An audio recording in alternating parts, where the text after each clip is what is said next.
What's up, Giants fans, Hub watchers, YouTube and Rumble subscribers, Twitter and Instagram followers? It's Kush back at again with another episode of the Just Chillin podcast call-in show. Mike Nixon, the great subscriber, viewer, friend, and member that he is, let me know behind the scenes. He's like, the hair is a little wild. I should probably wear a hat. And as I say that, okay, Mike popped back in. He disappeared for a second. Shout out to Logan. We got you in the chat, Mike, as well. Got 10 people in here right now, guys. As you're popping in, remember, hit that like button, hit the subscribe button if you're not already, and make sure you share out the stream. I'm be honest with y'all, though, tonight may be kind of like an easy flowing one. There hasn't been much news except for the fact, as you see the title, did I spell released wrong? Oh my God.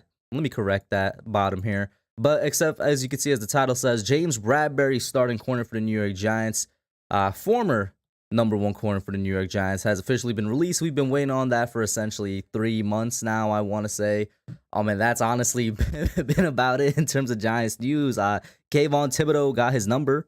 We learned that Graham Gano paid $50,000 for it, and all of it went toward a puppy charity, and that's always something nice to hear. Edward, what's up, man? Chris and Jarius, that's probably somebody new. I don't know if I've ever had you in here before, man. Welcome. With all that being said, the link is already posted for any fan that wants to call in and share their thoughts. And let's just kick it off with somebody that's been here multiple times so they know the deal. Logan, hey, it's been a minute, man. Go ahead, call in if you want to. Mike, welcome back, bro. What's up? Yeah, what is up, Kush? It's been a quiet week, but I'm fine with it because the week before, like last week, was so exciting. You know, it was recapping the draft. It was talking about, you know, the day 2, day 3 of the draft and whatnot, undrafted free agents, all of that. Yep.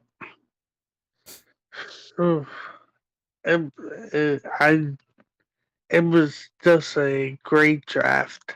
Mm-hmm. And I don't know if you saw my Discord message, but you should make a video recapping the latest episode of Giants Life. I haven't had a chance to watch it yet. Yeah, no, I saw the notification, didn't get to read the message. I mean, I've been liking what they've been doing with the series. I'm assuming this one covered the draft is what I'm talking about. Yeah. What a word in here. Yeah. It was a really, really good one. Good episode. Mm-hmm.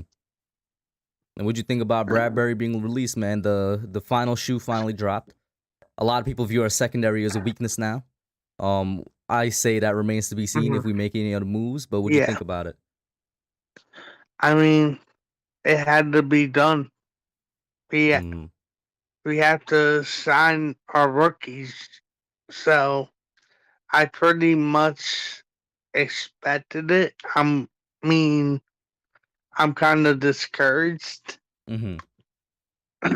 because I did have his jersey. You have James Bradberry's jersey? Yeah. Well, unless Julian Love moves back, because remember, in his rookie year, Julian Love was number 24, I think, and then now he's 20 because Bradberry was here. Unless Julian Love moves back to 24, it's a vacant number as of right now. Yeah. Mm-hmm. And what up, Lucas? I did get to see the new Doctor Strange movie. And the Eagles podcast. What's up, man? How you doing? Thank you for popping in. But I can't wait till I get paid again because I am ordering myself a Kayvon Thibodeau jersey. Oh, yeah. A lot of people have already bought his jersey. I have a feeling we're going to have a repeat of 2018, I think it was, when Saquon Barkley was the highest selling rookie jersey. I wouldn't be surprised if for 2022 the highest selling rookie jersey turns out to be Kayvon Thibodeau. And just I did my good deed for the day, and I also donated to that charity. Hey, that's what's up, bro. That's what's up. Yep. Because I just seen a random tweet that everybody should donate $5 to the charity. So I was like, why not? Why not give it a shot? It's for puppies. Who doesn't like puppies? Yeah. How'd I you feel? You just didn't. I was about to say you didn't really get to say what you think about Bradberry in the new secondary now, if we could call it new, but it's just subtracting one person more than yeah. anything.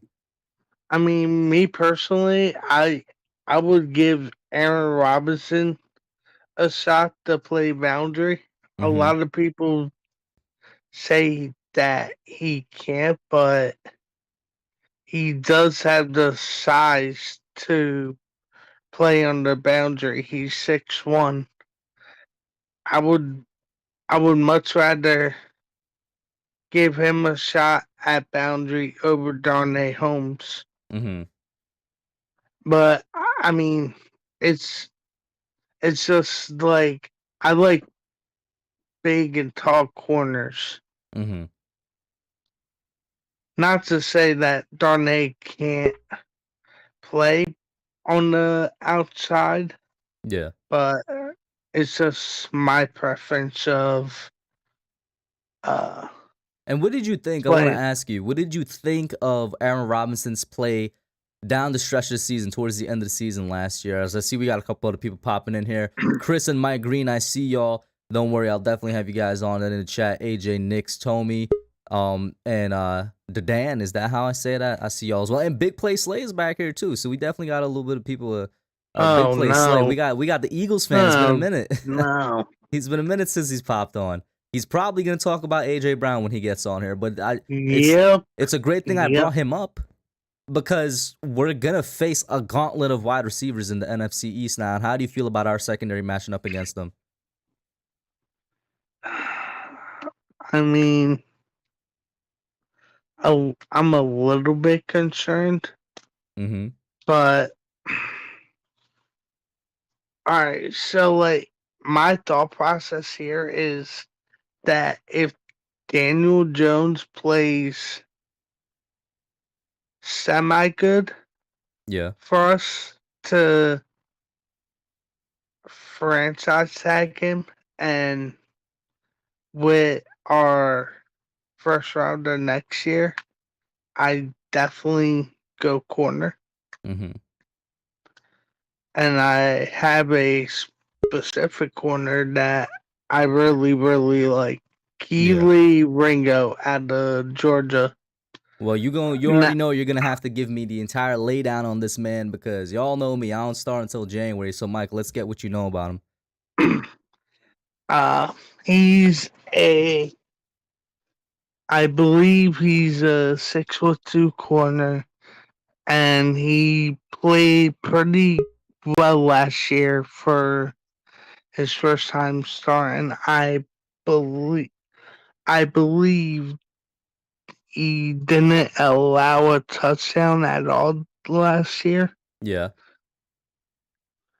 But I know some people may be weary on taking another Georgia corner, but That also didn't allow a touchdown for a while. That's the yeah, same, bio, I guess I could yeah, call it, yeah. as DeAndre Baker.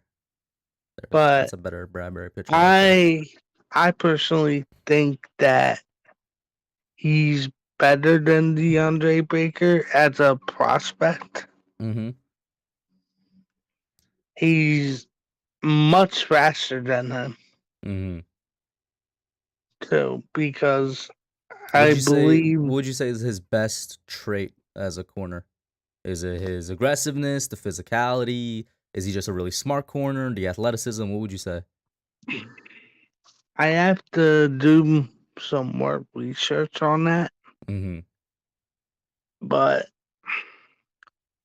he, if I remember correctly, he mainly played zone coverage. Ooh. So at least as of right now, not necessarily a scheme fit. Yeah, but I could be wrong on that. Okay.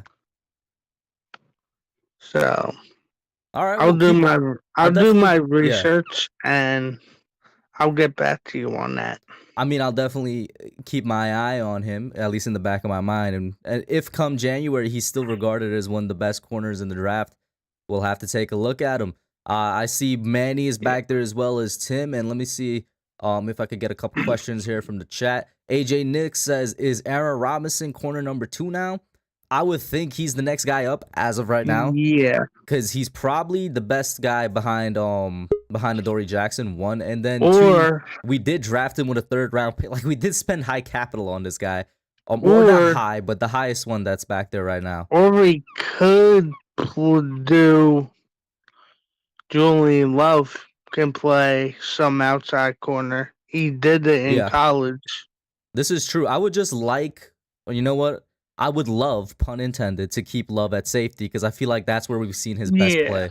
You know what I mean? And I'll Well, be honest, I don't really have faith in Dan Belton I day think one to come in and be that. and at the end of his rookie season, he was playing outside a little bit, and he was doing pretty well.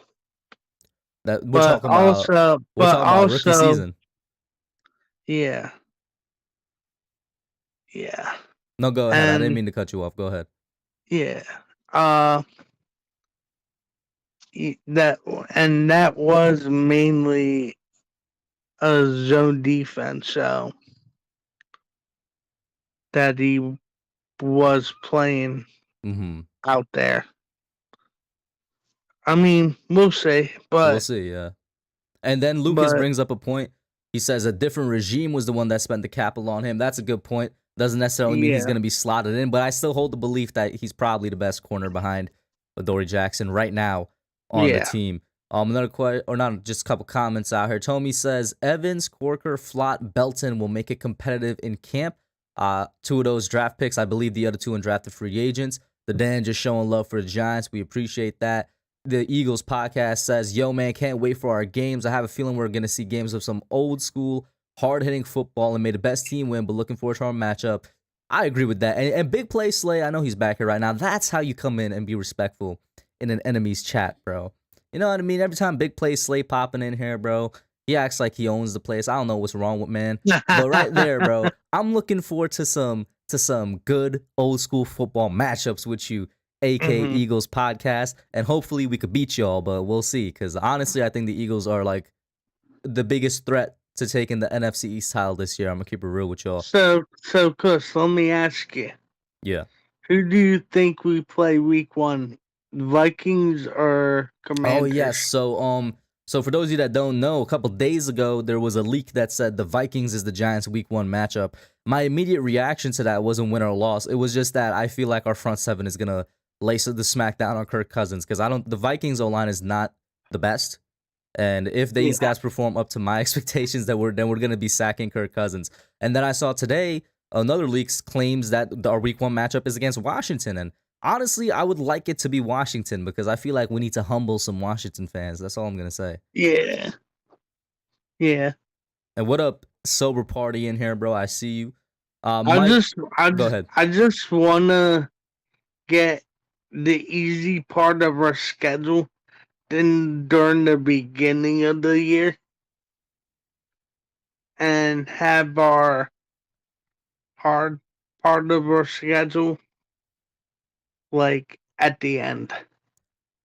For me, I would say as long as it's just spread nice and evenly, I'll be fine, because of injuries. What if we have the easy part and we're injured for all the easy part, and then we come back healthy and then it's like we're in the hard part. And then it's the other way around too. What if we get an easy part, but then down the stretch when you're supposed to win games and go in with momentum, you got the hard games to win. So I'm just like, you know what? We'll see how it plays out. But Mike, let me get your last thought before I pop Chris in. Got a little bit of a line here. We got Chris, then Mike Green, then Big Play Slay, then Manny, then Tim, and then Logan. So let me get your last thought, man. Just everybody sub up the hub. This man is a great content creator, my bro. We always kick it on Discord, DMing each other. And we got to watch. We're definitely going to watch the finals on Discord this year. If I don't stream them, that is. The NBA finals. Yeah. That would definitely be good. Have a good one, Mike. And you too, bro.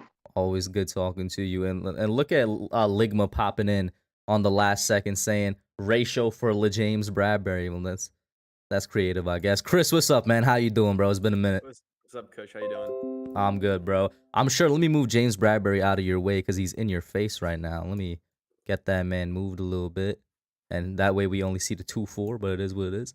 Go ahead, man. I'm sure you probably want to talk a little bit about a draft, maybe as well, because last time you were on was before the draft. But take the floor. Yeah. Well, we got my tackle. I wanted Evan Neal. We got Evan Neal. Pretty happy about that. I think it was pretty smart that we took Kayvon Thibodeau before him. I think we probably would have wound up taking Gardner if he was on the board, and he's the guy I wanted. You Yeah, saw him go the wrong way when he got his name called. You knew he wanted to go to the other New York team, but there was I really like Kayvon Thibodeau a lot, though. I It's gotta not admit, no dig on him. in terms of Gardner and how the draft played out with the top 5, I didn't expect corners to go that early in general. So I'll probably lean with you there because of the fact there was a little bit of a run on corners. Maybe the Giants were thinking if Gardner is there, we gotta take this man. You know? Yeah, I actually won $50 watching the draft with my family because my dad said there's no way Trayvon Walker's going to the top 2. I was like, you want to bet? I got $50 in my wallet. You want to bet that? Was he? But Did he? Was he released him. begrudgingly giving over the money, or what's up with it? Nah, he just sent it right over. Okay, cool. Well, He's first off, chill. shout out to Tudo real quick for the $5 super chat. He says, "Salute Kush, drop by the office to pay the proper respects, and for all Giants fans around the world, slap all the stinky bird losers out the door and forget about it. I appreciate the support as usual, Tudo, and good luck with you and your team and your rugby season." Getting back to the draft here, you brought up the point that taking Kayvon was a smart move. I agree with you. They just had their pick of the litter with the tackles, man. The tackles, all 3 of them fell down, and it's not even. I want to call it the common sense move, but GMs mess up all the time, so I can't call it the common sense move to take Kayvon. But at that point, yeah, man, without a doubt, that was the right way to go. Yeah, for sure.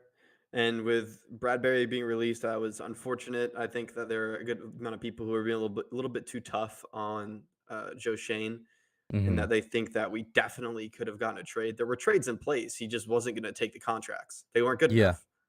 And people, so he's I'm glad you brought that up. People forget the trade isn't just for picks or whatnot. So the teams you have to agree on a either take contract. or don't take the contract. Yeah, and if we're gonna be Yeah. ending up paying the dead money anyway, it's like, what are we doing here? Yeah, I think it mostly was an issue on the other end, the team Hmm. that he would be going to, and he's going to get more money than he probably would be getting from the trade going into free agency, just because he's going to go to the highest bidder. Now here's my scary thought because before we released him, I saw this team doing a little bit of recruiting. Oh man, I would die a little bit inside if he goes to the Eagles. Uh, that would be tough, but he is what? He's 29. 29, yeah, 29, yeah. It's going to suck for a season or two. Yeah, After that's what I'm that, saying. Yeah, for this season, yeah, it's gonna suck for this season. Yeah, yeah, yeah. You know what I mean? They're trying to make their run. It's obvious. They're building up their wide receiver core. They have a great front seven, in my opinion, an underrated front seven. A really good offensive line. I think the weakness on that team would be linebacker, but we'll see how Kobe Dean plays out because they just probably got their linebacker in the future. We'll see. And the running back position, I guess, but that's not even on them. They just don't run the football as much as they should. they run the football a lot. Miles Sanders is criminally underused, is he not? Do we not say that every single year? Yeah. Who's the backup that always torches us? Oh, Boston Scott the midget. Yeah, he always just destroys the Giants. It's Yeah. painful. Yeah. So I'm not too concerned. I went to UCF and I saw Aaron Robinson play there, and Ooh, let's hear the played, first-hand account. he played real well. I was impressed. He plays with a lot of physicality. He's really fast. He plays with like a chicken with his head cut off. He's out there, and So, are you viewing him as our number 2 corner right now? if nothing changes, yeah, and I wouldn't mind signing a vet minimum contract with someone. I don't think that'd be an issue. Mm-hmm. I think that could be a good thing. We have a little bit more cap space now. We still are not working with much, so I wouldn't hate going into the season with Adoree and Aaron Robinson. The only issue is that Adoree doesn't stay healthy, so then Aaron Robinson is your cornerback 1, and I'm And okay with him. yeah, Like, oh, okay, let's see how he does at cornerback 2, but I'm not. I you don't gotta know how. hope that Jackson has, in terms of injuries, if it does happen, knock Yeah, on wood, what it was last year, where he was only out for a couple of games. yeah, I like think 2 or maybe 3.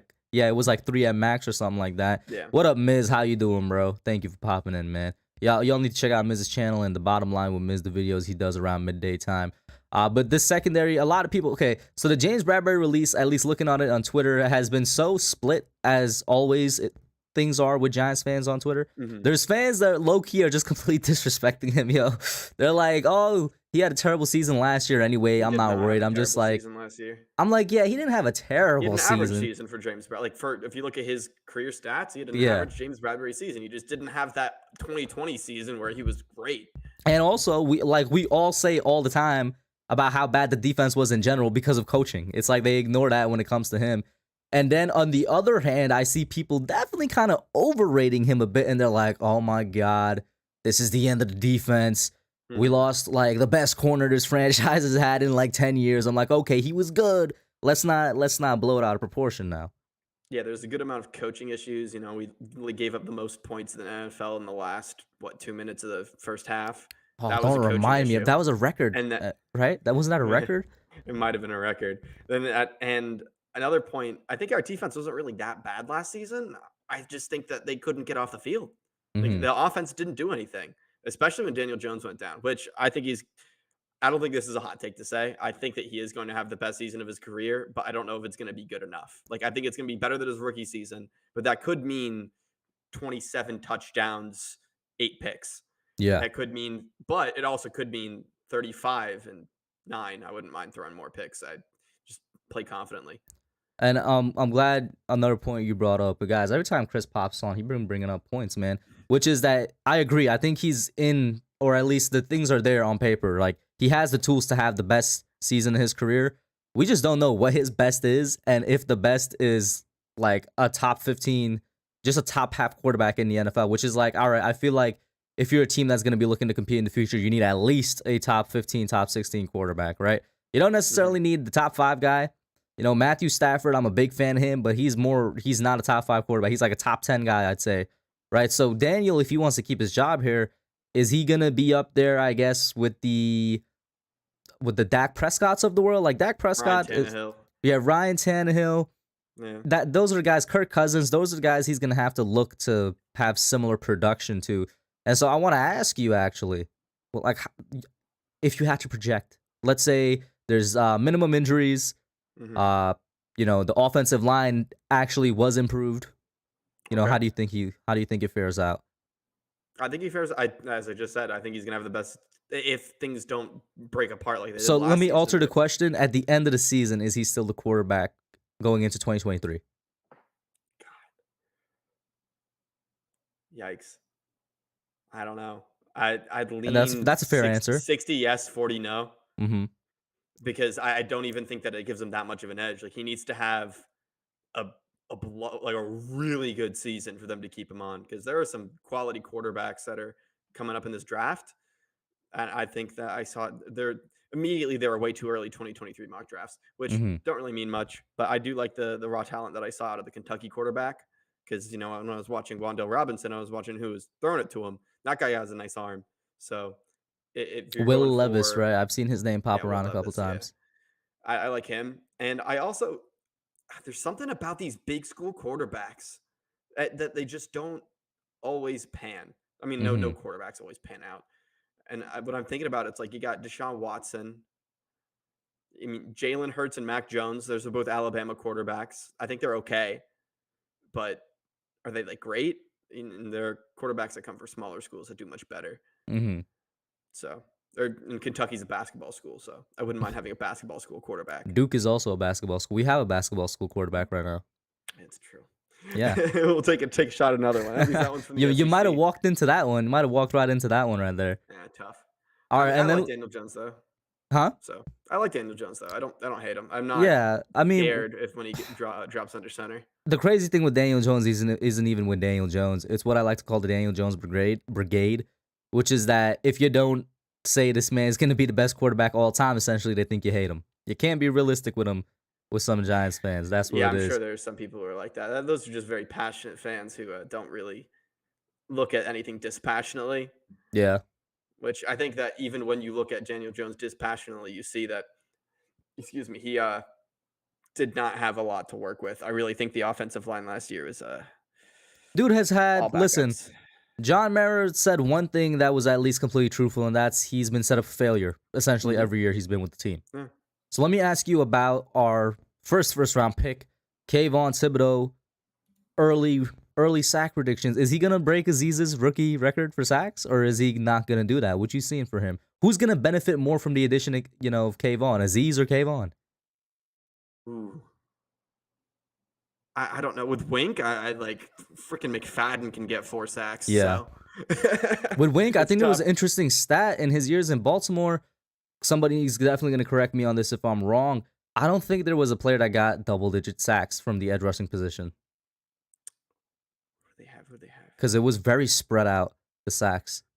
I can't remember. They had a really good edge rusher. I can't And remember then, his name. because I remember also that Engraven brought this up when I had him on a couple months ago. He was like, when their edge rushers left Baltimore, they saw an increase in sack production.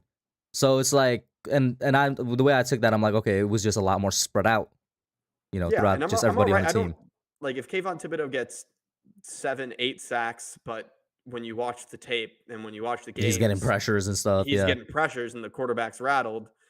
I'm not going to care if Ojolari gets a sack instead of Kayvon Thibodeau or Yeah. vice versa, or one of our And then- linebackers or Aaron And then Miz Robinson. brings up a good point. Yeah, Leo, we could see a really nice resurgence of Leo, or at least on the stat sheet, because I think he's been doing just fine last year. I still think he's top 5 of his position. That dude's a beast. But we could see our Very defensive quality tackles. lineman. Yeah, exactly. We could see them kind of benefit from it as well. Mm-hmm. Yeah, and I think that I was just listening to Talking Giants on the undrafted free agent episodes. I listened to both of them. Think that there are a couple safeties that they talked about that sounded intriguing. Like, we only have 3 safeties, and it seems like we're going to have an undrafted free safety on the roster unless we take more contracts. I just don't see where that money's going to come from. Yeah. Because I feel like we barely have enough to pay. I don't know if someone can crunch the numbers exactly how much the rookies cost and how much we have. It sounds like we have around 15. I don't know how much the rookies are going to cost us, but we took 2 first-round draft picks in the top 10. So that's going to cost you a pretty penny. For sure. All right, it's gonna be worth it. we got a little bit of a line building up here, man. Oh, that's Chris, all let me good. get your last thoughts, bro. If you have anything to plug, are you gonna start up a channel soon? What's up with it? Let us know. I haven't made a decision on that yet, but I don't have any plugs. Sub to the hub. That's what I'll say. Hey, I appreciate it, man. And have a good one, Chris. Always a pleasure, bro. All right. You too. Peace. Like I said, guys, up next we got Mike Green. Nate, I see you. You're right behind Tim. Mike, what's up, bro? How you doing? Yo, what's good, Hub? How you doing? I'm good, man. How you feeling, bro? Taking it one day at a time, bro. One day at a time. Did the Bradberry release hit you that hard? It kind of did, because I really felt like we could have kept them. We could have manipulated the cap a little bit. We just shutdown corners just don't come around. There's a reason why they get top dollar. Yeah. And that's why I didn't want to draft a corner like we got corners. But now, we're kind of in a tough spot with that. We still good because, Robinson can play, Holmes can play. Flott was one of the best slot corners out of college. So it'll work out. It just sucks that we had to lose a Pro Bowl player. And I pray to God he don't go to the Eagles. Listen, I've seen. I don't want him to go to Eagles. I don't want him to go to Washington or Dallas.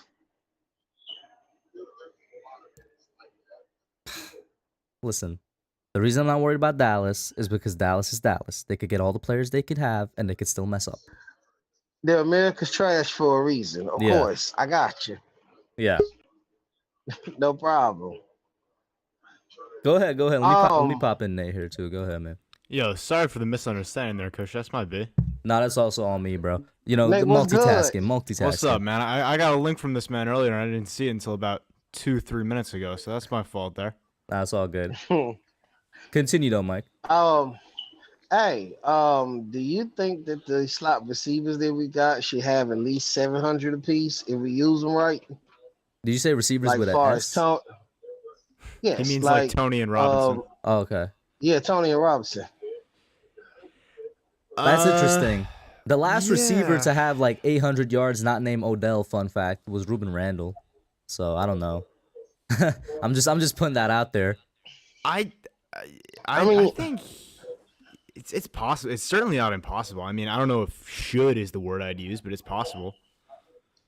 Okay, think about this. If healthy, you're gonna have Sterling Shepard, you're gonna have Wendell Robinson, and you got Kadarius Toney, and you got Kenny Galladay. Hmm. With Saquon in the backfield, more than likely, or it depends, Matt Breida, because that's basically what he is, a third down back. Mm. So you can't double everybody. It's 11 men on the field. Yeah, so Somebody get in the perfect one-on-ones. situation, right, and like no, or no to minimum injuries, yeah, I should expect Tony to breach like 700, 750 yards. And Wandale is interesting because I don't know if they're gonna put him on the field immediately ahead of Sterling Shepard. I think obviously if Shepard is down, Wandale is in there. We'll see, man. Yeah. I mean, Sorry, go ahead. coming off that Achilles is, I don't know, because he got hurt in December.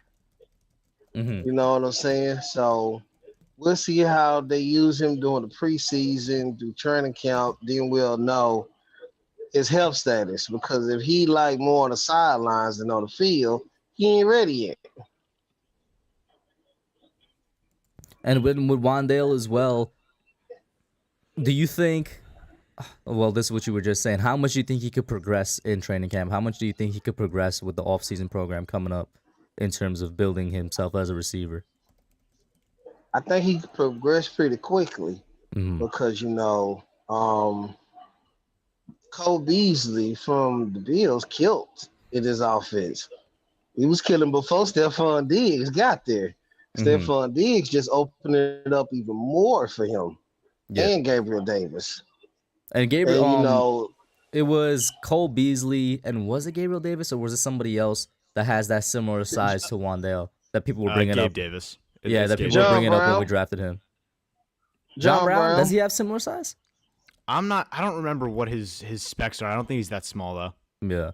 What up, heavyweight champion of the world, Flex Lopez, AB, and Perry Mackinchad? How y'all doing? He's a Scorpion little Brick bigger, King. but not by much. He's 5'11", 178. He's skinny, but he's a little taller. Cool. A lot of people don't bring this up or probably forgot, but Wandale Robinson could possibly be our Dante Hall in his offense. That's an interesting thought. I think when we look at Wandale Robinson, I kind of look at him, and a lot of people are going to bring this up, and it's true. I have been known to stand on the soapbox for Kadarius Toney, but bias aside, I kind of think he's diet Kadarius Toney in the sense that less risk, less reward, if that makes sense. Because I think he does certain things from day one better than Toney, and he also doesn't quite. The things that he has strengths are the same as Toney, just not to the same extent. But with Robinson and Toney, I think both of them are going to be really reliant in terms of what they do this year on a man named Mike Groh, who some people will know, some people don't. He's our wide receivers coach, and I am going to be interested to see how he works with these guys because he's got some work to do for sure. I mean, but also too, if they're doing damage in the slot, which is going to be great for us because that's going to get free one-on-one coverage with Kenny Galladay. Mm-hmm. And then you can throw these big jump balls down the sideline because he can outmouse most corners. He can outmouse most corners because of his size. No. Ain't that many 6'3", 6'4", 6'2" corners out there. Most of them 5'11", maybe 6 feet. He winning a jump ball because he's a jump ball receiver. Yeah. So the damage they could do inside to occupy them safeties, which is going to open up the deep passing game on the outside boundaries. Yeah, I think it's a lot of it with the offense that we're running is going to be dependent on them sort of, and I hesitate to say it's going to be the same as Buffalo because it's really not the same, but it's going to be similar. And I think the role that some of those guys, Kadarius Toney, Wandale Robinson, are going to play is when you do have an offense that's so focused on explosiveness and so focused on driving the ball down the field, you do need a changeup, and you need guys that can do multiple things. So they're going to be part of that downfield passing attack, and we've seen that they can. I mean, Kadarius Toney versus the Cowboys had that fantastic catch downfield. Like these are things they can do for sure, but it's also going to be take a slant 20 yards, make a move, get the open field, get the leverage, get yardage. I mean, that's something that's going to be really important too. So when you look at the skill set that those guys have, it's really helpful because it eliminates some angles that you can take as a defense. When you have a guy like a Kadarius Toney, who you're looking to do everything you can to minimize the run after catch, there's certain things you can do with DB leverage, with zones that you're playing, with different things. When you have two of those guys in a Kadarius Toney and a Wan'Dale Robinson, maybe on the field at the same time, that makes it a little more difficult. It's kind of like having two speedsters on the outside, if I can make the analogy there, where you can't really shade both sides at the same time without giving up a weakness in the middle. That's sort of the analogy I'd use for it.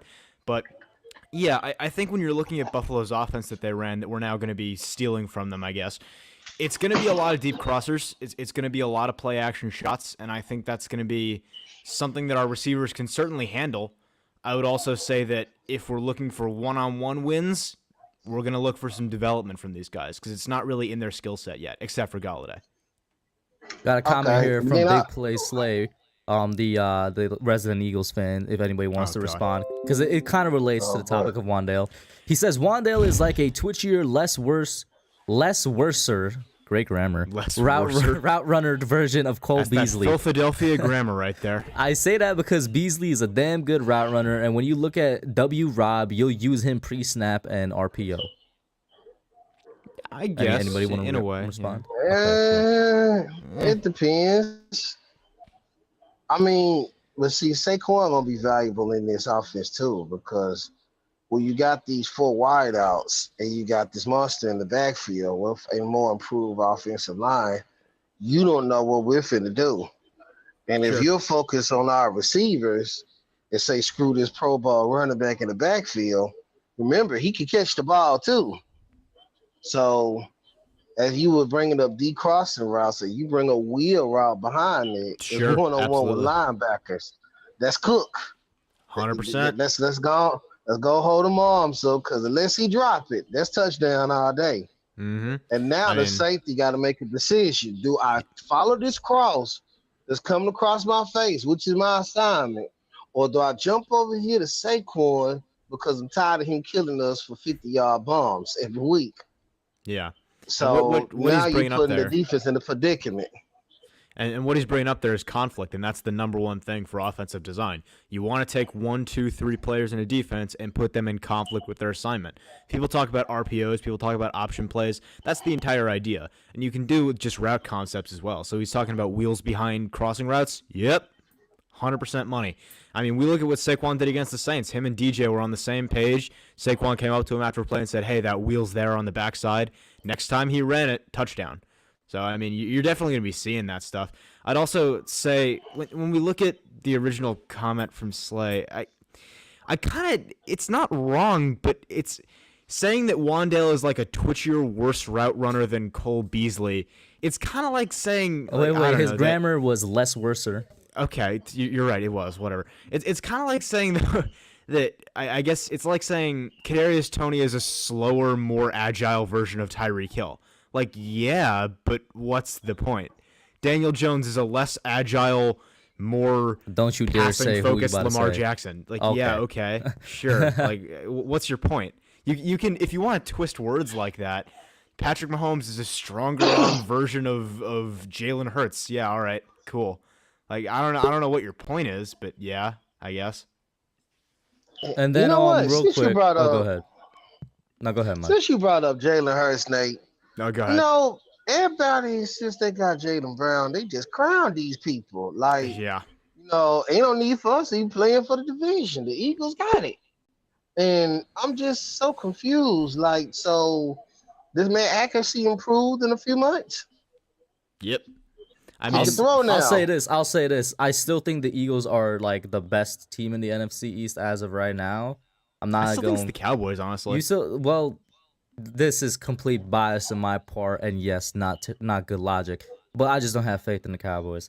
So, I agree, but I don't think it makes them a worse team than the Eagles. They get worse in this offseason, in my opinion. The Cowboys. No, I do think they got worse, but I still think that even though they got worse, they're better than the Eagles. Okay, like the Eagles roster, in my opinion, they have a lot of talent, but overall, I just don't think it's there. When you look at, and first of all, credit to A.J. Brown for what he's done in his career. He's a great receiver. Number one, I think fans are overrating him at the moment. I have not been as big on A.J. Brown in previous years as a lot of people have been. I think he's good, but I don't think he's an elite receiver. I do not think he's top 10. I think he's borderline top 15. I'll have that argument at another time, I'm sure, because that'll come up The thing again is, this though, offseason. having him as a number 2 receiver is elite. No, I understand that. And when I say that, Mike is bringing up the point, which is Devontae Smith and A.J. Brown is a great one, too, but how good is A.J. Brown going to look watching the ball sail over his head? Like, I don't understand. Listen. The entire... No, listen. Jalen Hurts is better than what people are giving him credit for. No. Kush, let me just defend this, okay? Jalen Hurts is a guy I have stuck up for. I have said this in the past. I have said he's overhated. I have said people are giving him too much shit. But at the end of the day, people are just overcorrecting at this point. He's still not good. He's still not a good thrower of the football. It's just a fact. When you go back and watch his tape, there's no way around it. He just is not accurate. He's not on time with a lot of throws. He's not accurate in the window. He doesn't lead receivers properly a lot of the time. He just isn't there yet. And if he does get better, sure, absolutely. If he does take the next step, which is the buzzword everyone loves, sure, absolutely. But he hasn't yet. And it's unfair to assume that he will. People have this habit in the NFL of assuming regression and or progression. That's not right. That doesn't happen. If that was true, Lorenzo Carter would be a great defensive end by now.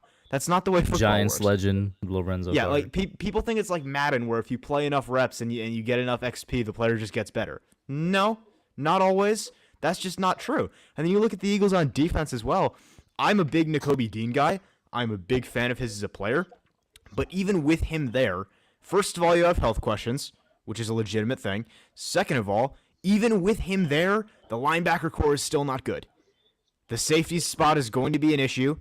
Corner is good, but not as good as it needs to be a competitive team, in my opinion. And the defensive line is good. That's how I see this team. They have talent, but they have a lot of holes to fill before I believe they're a competitive roster. And the number one thing is quarterback. Like, you can look at this and you can say, as good as that team can be, if Jalen Hurts isn't the guy, they're going to suck. That's just the way it is. It's So an two offensive things, league, and if they can't put 'cause points on the board, it's going to fail. Two things, Mike, I see you want to go, and well, 3 because I got the super chat as well. At the risk of not looking like an Eagles fan, I'm going to leave Big Play Slay to come on and defend his team because he is the next caller up after Mike. And then 2, I agree with a good amount of points you said, but I'll have to ask you, what is your ranking of the NFC teams right now? NFC East teams right now, yeah. Cowboys, Eagles, Giants, Commies. Okay, yeah, okay. Respect that. I have it the same way, except I think the Cowboys are going to fall flat on their face. Let me get the super chat, then Mike, you can go. Tudo says, being a defensive player myself, I really like Coach Wink and his squad. Speaking of experience, if they all gel together, the Giants defense will be top 5 this season. Incredible optimism. Aggressive. I'm gonna say, listen. I'm gonna bring it down a little bit. I'm gonna say we have the potential to be top 10. All right, we'll see where we lie though. We'll see where the chips lie. Sure. Go ahead, Mike. Sure.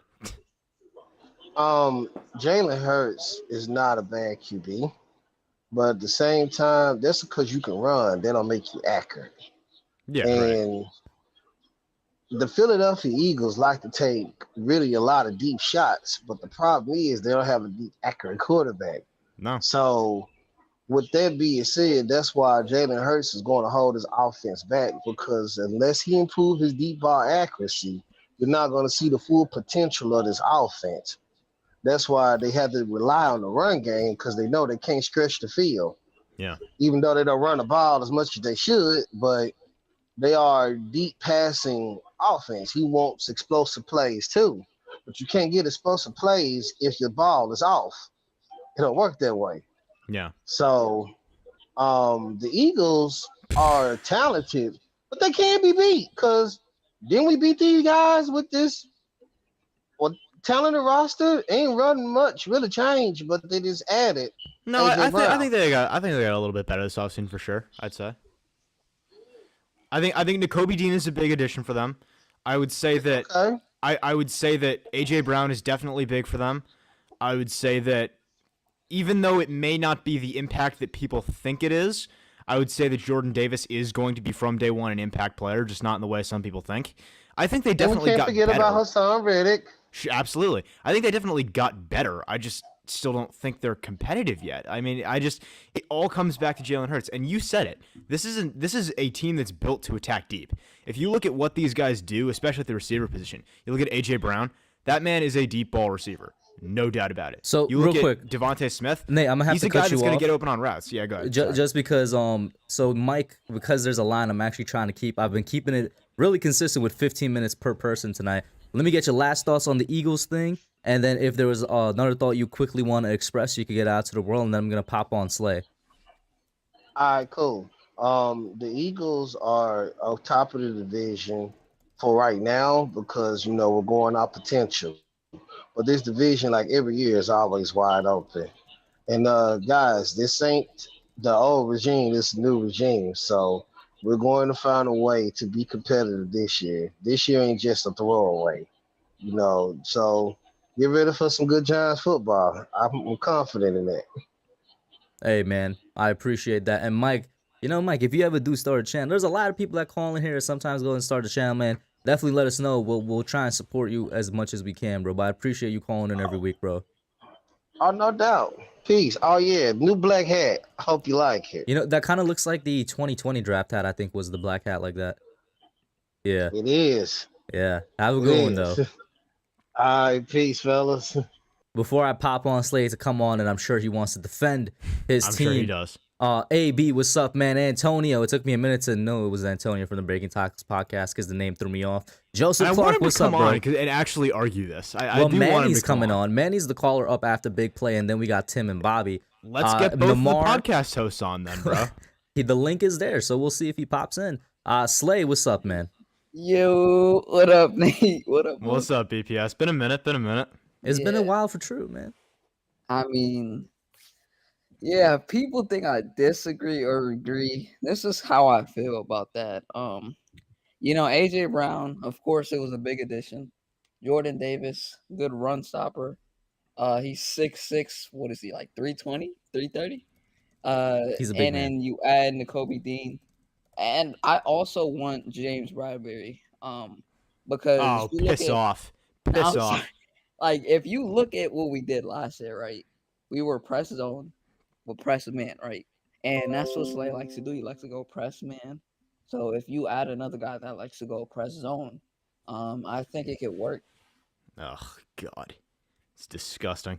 Listen, but there's a reason I fear Bradberry going there, man. You said Dallas is gonna You win? Eagles fans have no decency.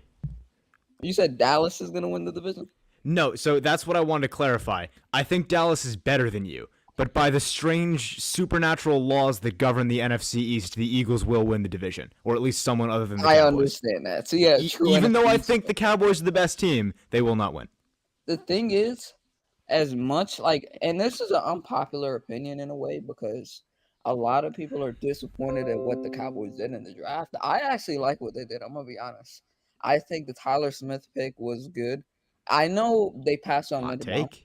But yeah, real quick, I don't want you to just move on from that. Let me just get at least a sentence or two explaining why you say it was a good pick because it was widely regarded as a little bit of I think he's going to just let him get there. If you look at the Dallas Cowboys offense, especially now when you lost Amari Cooper, you're gonna expect to run the ball more, right?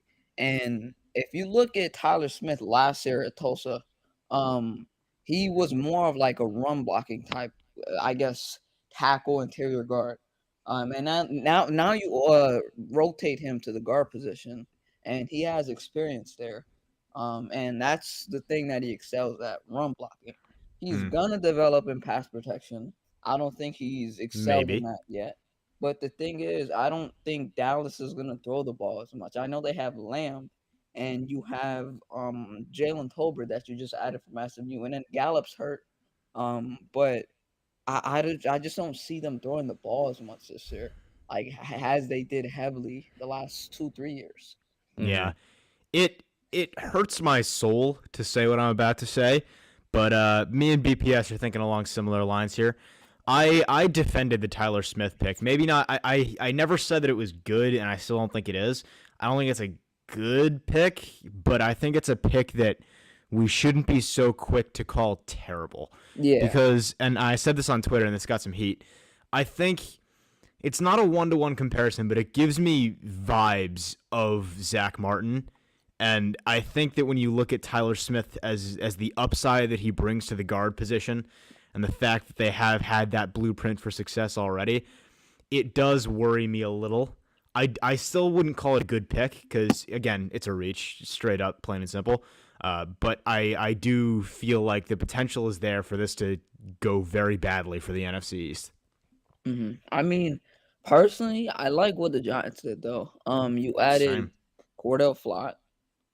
He's a scrappy guy. I like his grit. Fear to Flott.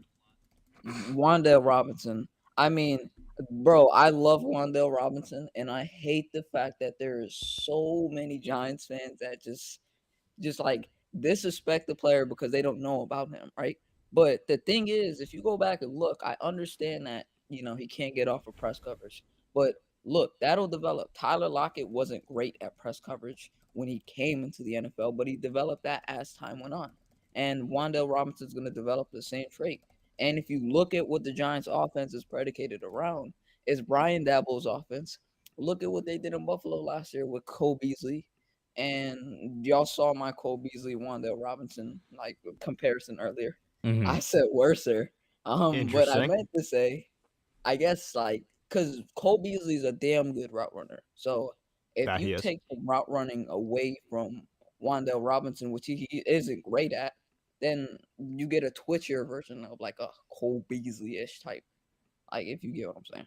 I mean, yeah, again, I don't think it's wrong. It's just a strange way of wording that, I'd say. Yeah, it is a wording problem, but I like Listen, Wan'Dale that Robinson. Philadelphia I like the school, team that he man. went to. Excuse I me, like Kush, the I'll team thank you to be respectful and call the city by its proper name, being Philadelphia.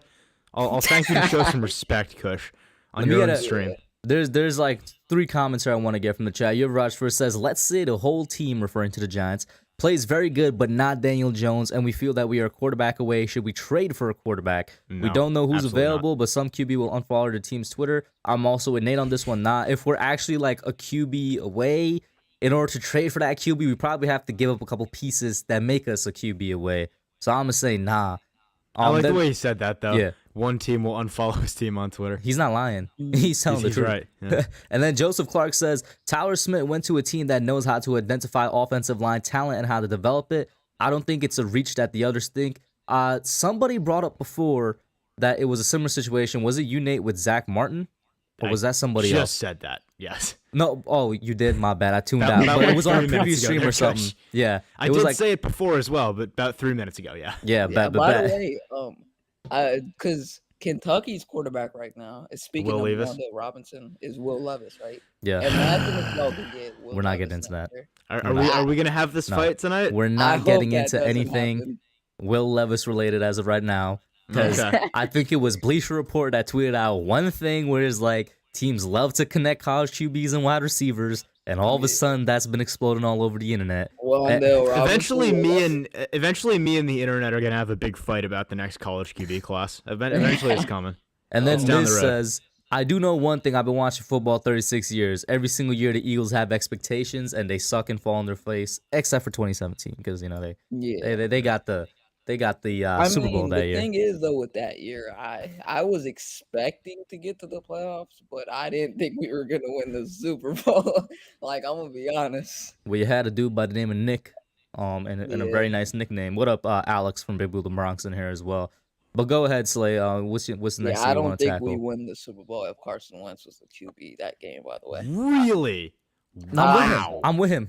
Doesn't everybody hold that opinion? Am I true? I don't know. Really? I don't think so. I think if Carson Wentz is still the quarterback, they win the Super Bowl easily. I really think that No. there's moments in football that just like cannot be explained by logic, No, bro. I And that totally Super Bowl get is that, one of but- that. But Carson Wentz on the Eagles, that Eagles team with Carson Wentz under center was dominant. That Eagle, like in 2017, And then he went down. The I injury. hate the Eagles more than just about anybody, but come on, man. Carson Yeah, Wentz under but we're center with that talking Eagles team if is he scary. plays that Super Bowl, he's coming off an injury that essentially derailed his career I since. thought we were talking about like if he had never gotten injured. If he had never gotten injured, I don't know if they get to the. It's once again, it's one of Yeah, those I things don't where it's even- like I don't know No. if they get to the Super Bowl. Listen, I man. still don't. No, I no, still no. don't even Come know on. if we beat the Vikings. You're not looking at this subjectively, man. If Carson Wentz is under center, the Eagles are the best team in the league that year. I don't know. I but don't know, man. I think we No, were no. at the time, but the thing is, like, This I one's don't- simple. I don't know how he would have beaten Minnesota. Minnesota was Listen, much y'all are just different. overthinking this right now. Is the problem? Nah, It's very you're simple. underestimating the power of magic. Is what you're doing right now, man. Listen, you cannot compare Nick Foles to the magic-making abilities of a man like, I don't know, Eli Manning, the GOAT's father. That is a man who anyone else under center we would not have won. But Nick Foles, he is not the same guy that Carson Wentz was that year. Come on, what are we talking about? What was the next thing I was gonna say? Oh yeah, because you brought up Carson, it has been, I want to say, about a good 4 months since you've been here. What do you think about freshly minted Commander Carson over there with the commies, bro? Oh my He's a god. commie. That is, I'm sorry, it's terrible. Like, I just cannot stand the name. I don't know why they thought. Listen, I know that he didn't have the best year with the Colts, and some people are like, all of it is not his fault. I still don't think he's the answer, bro. Like, what team was like, let's actually trade for this man, and he's gonna be the one to take us into the playoffs? What was Washington take his thinking? Contract with that. So, if we're gonna talk about Carson Wentz and we're talking about him on the Commanders, I am gonna share my screen for one brief second, Kush. You can look at it before you put it on. Yeah. Just because we have to look at the only important part of this conversation.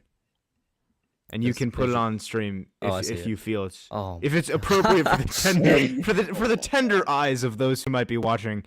What is this man doing? Like, guys, why is Ronald this Ronald McDonald. McDonald dude? Like, why is Ronald McDonald the new starting quarterback? Oh man, what are we doing? Like, Carson, buddy, I'm rooting for him. I really am. I have been since he got run out of town in Philly. But dude, come on. He has a wife. His wife sent him out of the house that morning. This man, no, seriously, Carson Wentz's wife looked at him when he held up the jacket and said, "Honey, yes? Does it look good?" His wife looked him in the eye and said, "Yeah, looks great, babe." Oh my god, like, come on, man, bro. That's the NFL local. quarterback. Listen. First of all, shout out to Eli Rax in here, guys. For those of you that don't know, I'm gonna have to rewatch it. But Eli just had Joy Taylor on their show, so y'all need to check that out. All right. But they're second making of all, big moves. Second of all, that man is your local McDonald's manager, and you know he runs it tighter than a Navy ship. All right. When you look at that picture, go ahead. I feel so bad for Jahan Dotson. And I'm sorry. He deserved better. They deserve way better. What'd you think of the Jahan Dotson pick, Slay? Huh? What'd you think about the Dotson pick?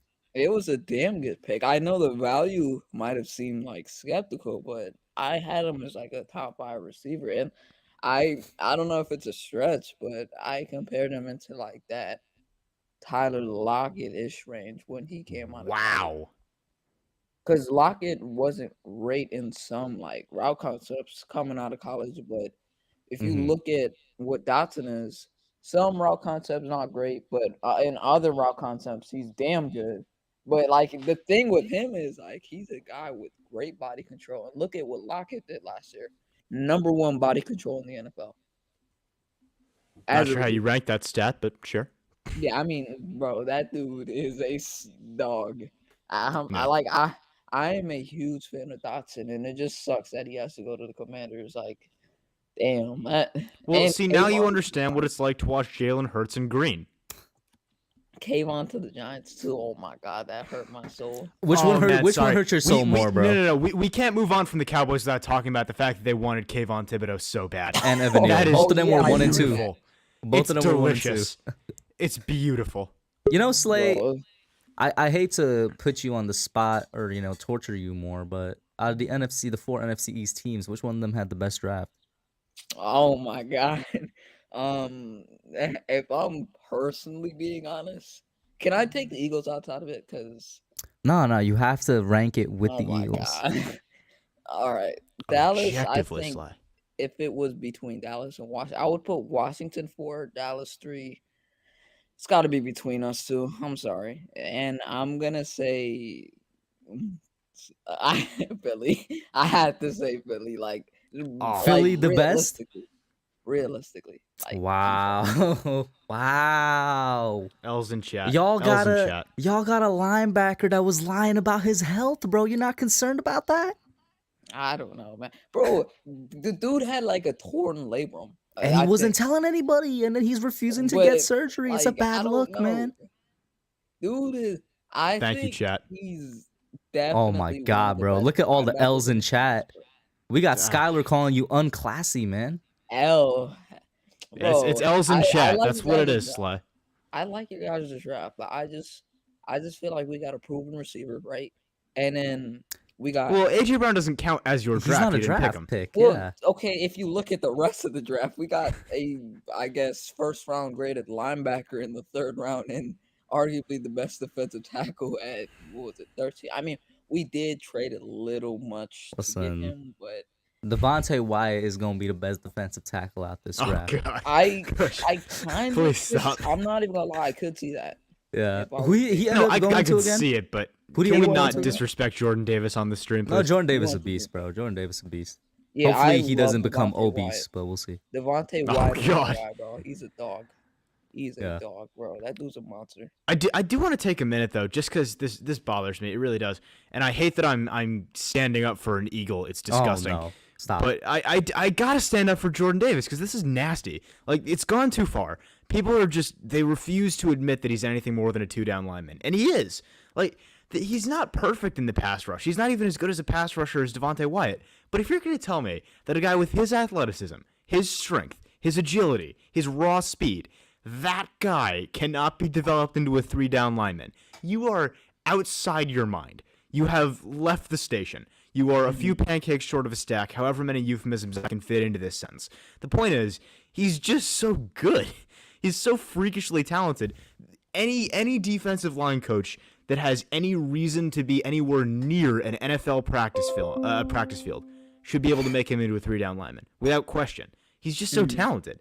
Like, it bothers me that people are so close-minded about it. Yeah, I thought we were gonna honestly, man, I thought we were gonna go for Johnson, actually, Jermaine Johnson. I really was pushing the table, Yeah. bro. Speaking That of is which, not the Jets crushed it. Yeah, they the crushed the it. 2 New York teams, man. The 2 New York teams had amazing drafts. I'm pissed off now. Antonio just got in right as my computer dropped to 3% Oh battery. man, Antonio, what's up, man? So yeah, actually, with that being said, we hit the 15-minute mark. So let's get the Breaking Yes, Tackle sir. podcast duo up on here. And then, while of you're course, doing that, I'm getting my Yeah. cord. I'm not having my computer die right as Antonio gets here. oh, I'll be for right sure, back. for sure. And then once again, guys, after them, we got Tim, and then we got a member and Bob to close it out. So Slay, let me get your last thoughts before I pop you out, bro. All And- right, and man, please be appreciate back you for next week, having bro. me on, man. As always, I think the NFC East had a good draft, and just period in general. Mhm. Hopefully we have a good season, competitive season. I want all the teams to be good this year to get the best competitive football out of there. So, hey, man, appreciate you for having me. No problem, bro. Guys, make sure you check out Slay's channel. I know that he's an Eagles fan, but he's good people. And let's get Manny and let's get Tonio on here. I know Nate is away, but go ahead and just start with your go ahead and just start with your things, man.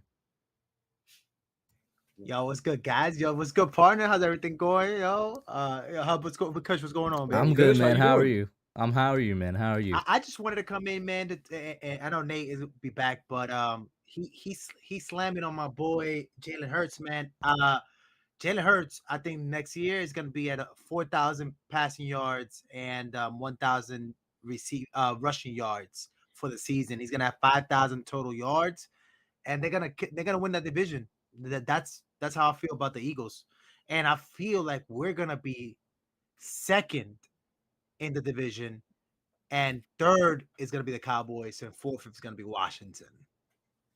So All right, Antonio, defend wait. Jalen Hurts. Wait, you just missed it. You just missed it. Oh, I missed it? Please, Yeah. but say it again. I need to hear it again. No, I'm just saying that this is how I feel he's gonna do. He's gonna have What up, Nate? 4,000 yards What's up? passing, 1,000 yards rushing, and they're gonna easily win this division next upcoming season. And is he gonna have his overthrows? Absolutely. Is he gonna have his underthrows? Absolutely. But with that being said, this is the best team around him. That last year they had so they got better. We all agree on this. They all got better, and they were facing a tougher schedule. So now they're gonna go with the easier schedule, better team. I see them going past the first Nate, round. before you say anything, let me hear Manny first say something if he disagrees or agrees with that. And then shout out to Kid Blue and Cloud for Cloud in here. What's up, y'all? Go ahead, man. Yeah, I'm not a big Jalen Hurts fan either. I saw him obviously a lot in college, but I'm a big UT fan. So I saw him Oh, okay. Oklahoma, and Yeah. I get it. The UT Oklahoma games are always really like, it's like the NFC East. You know, it can go either way depending on what year it is. But he didn't look good in that game. And last year when we saw him twice, he had a combined 6 points leading into the half of both games. 3 points in the second game. We beat him the first game. I'm not really that impressed by Jalen Hurts. And to be honest, if you give me the choice, I'll take Daniel Jones over Jalen Hurts. So, first thing I want to say, before we even talk about Jalen Hurts as a player and why I disagree with the idea that you think he's already a good quarterback, the first thing I want to say is with those stats you gave as a prediction, you're outside your mind. You are straight up outside your mind. Do you know how many quarterbacks have rushed for 1,000 yards in a season? I think 3. Yeah, their names are Lamar Jackson, Michael Vick, and Lamar Jackson. Jalen Hurts is nowhere near that stratosphere. Let's stop tripping here. Their offense is not geared for it. He's not as good of a rusher, and they are not as good of a team as those teams were when they established those records. So first off, 1,000-yard rushing season for Jalen Hurts, absolutely no chance. What's up, Turtle? What's up, bro? Your pod. Yeah. Anyway, though, if we can circle back to the other thing you said, which is, I believe in chat you said that Jalen Hurts made the playoffs last year. Let's clarify something right off the rip. Do you think wins are a QB stat? No.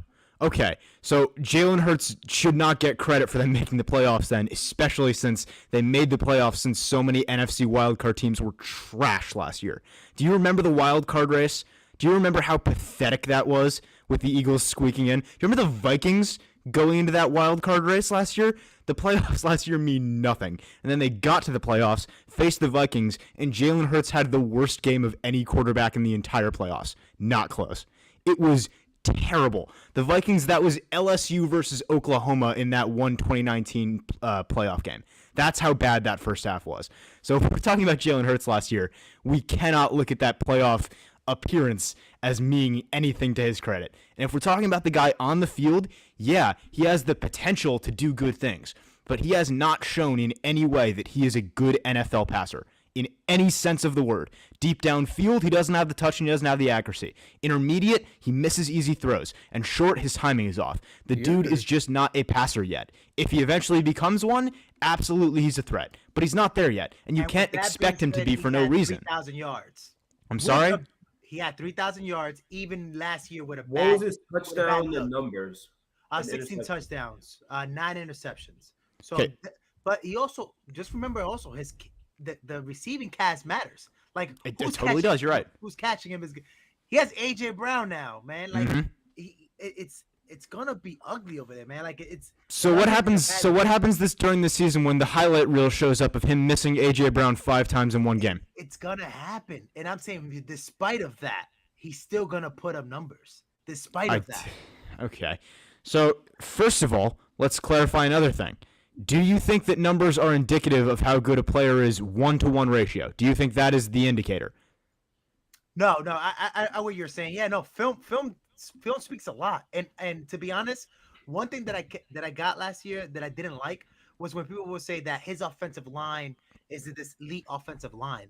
That's not how I see it. I see it because he is a threat with his feet and gives defenses a lot of indecision. And he also scrambles out of a lot of pockets that are clean. They also have like the best center in football for the last 5 to 10 years. Better right tackles in football. Left tackle who got the bag. Brandon Brooks is a good guard. Right. Brandon Dickerson's an up and comer. I mean, they don't have a bad offensive line. No. And I didn't say that. They're like top 10. I'll say they're top 10 O-line. But I'm saying he also helps that ranking on it. What I'm saying is, it's not like Daniel Jones where he drops back and a defensive lineman could close his eyes and know where Jones is going to be at in the pocket. That's very true. But on the flip side, he also runs out of a lot of clean pockets. Without a doubt, but every quarterback does that in the league. There's every quarterback in the league runs out of clean pockets. That's true, but you're the one bringing up the point that he's helping the offensive line. Right, but I'm saying that he elevates his offensive line.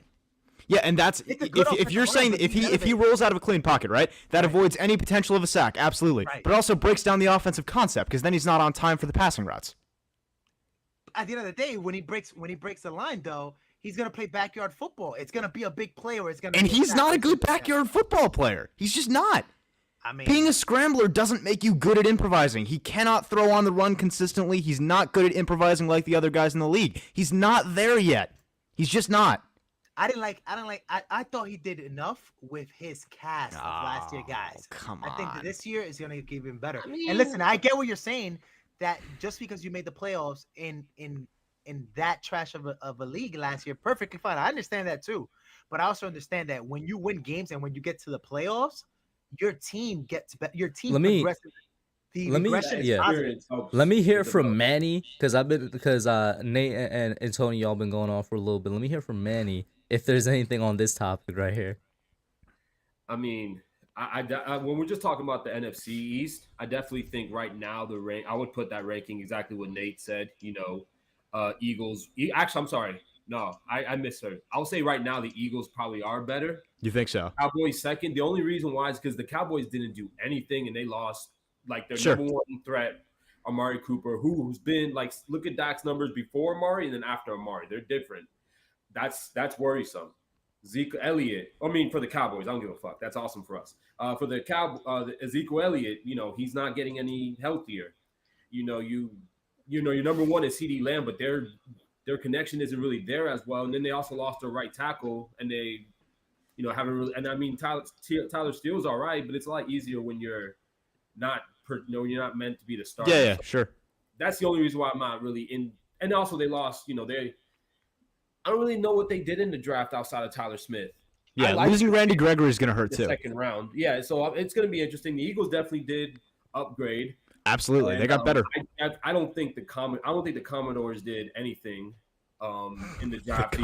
I think the Giants right now are there because those first two picks were. Yeah, I mean those first two picks that we got, those are starters. Those are fantastic. Yeah, guys, plug and play, work on the rest of the depth. So I'm looking forward to coaching staff is important too. Very important. You got to rank the Giants right now probably as the best coaching staff. The Eagles second. Don't put that bad juju on us. Don't say that. We haven't even seen a game yet. No, but just off of history, Wink has been constantly a top 5 defensive coach except for 1 year, right? Like top 10, right? So just top 5, I think he's been consistent. No, it's top 5. Yeah, top 5. Okay, I'm gonna rant about this in a minute once you're done. By the way, go ahead. I'll keep it quick because I've been talking a lot. But he's been a top 5 coach except for 1 year, and then we got a guy who's coming from a top 10 top 5 offense too for the last 2 years. Yeah. And Dable and Kafka. So true. And Mike Groves, a former OC from the Eagles as well. He's a wide receiver coach. So I do want to just briefly, this is going to be a quick rant, I promise, about Wink Martindale. This pisses me off. It really pisses me off. There's an old Family Guy bit they did where Peter Griffin ends up on the local news as a segment anchor with a segment he calls, grinds my gears. Yeah, Manny knows what I'm talking about. You know what grinds my gears? People dissing Wink Martindale. This pisses me off. So there's this narrative out there that Wink Martindale is not good. People say the league figured him out, which is such bullshit. It doesn't make sense. They're like, oh, they figured out his blitz schemes. You don't figure out blitz schemes. That's like saying they figured out the post route. What? What are you saying? Oh, God. So people will look at this after one bad year last season, one bad year in which he had corner injuries, which is the most pivotal part of his defense, defensive line injuries, which was the most talented part of his defense, and linebackers that were underperforming. They looked at that 1 year where he still managed to be middle of the pack, and they said, oh, he sucks. He's terrible. The league figured him out. Do you know what he placed over the aggregate of the previous 3 years? Number one. Every year, top 3 for the last 3 years. Over the course of the 3 years combined, number 1. In points allowed. And people are like, oh, it's not about the points allowed. What is it about then? Defense is about keeping points off the board, and he does that. Oh, God, this pisses me off. I will cut this off early because I know I'll go for an hour if I don't stop myself. But, God, that narrative pisses me off so much. If you guys see me swinging around, it's because since the turtle's walking around, she was just under by all the wires, and I had to move her away. Oh, God. And that's not a good place. Yeah. What's the turtle's name? That's Bob. Oh, what's up, Bob? Yeah. Robert. Well, it's a girl, so it's like Bobby. When we got her, we thought it was a dude, so we named her Bob. But then we found out it was a girl. We're like, all right, we'll add on a B and a Y. So yeah. I got you. B-I-E, Bobby. That too, yeah. And I don't even know if I give KB a shout out, but what up, KB? And Nova in here as well. Yo, no love for the podcast co-host, bro. Come on. Well, you guys kind of got right to it when he popped in. It's true. It's true. Hey, We did. I'll, It's and true. I'll say one thing too. One last thing about the Eagles is the defense got better, which was I think like 20, like Can I just bottom 20 defense in terms of points per game, and the time of possession. You would think that a heavy run team would have a high time of possession. They actually did it, man. They were in the bottom of the league in time of possession too. So I think they're gonna get more cracks in offense too next year because of the better defense.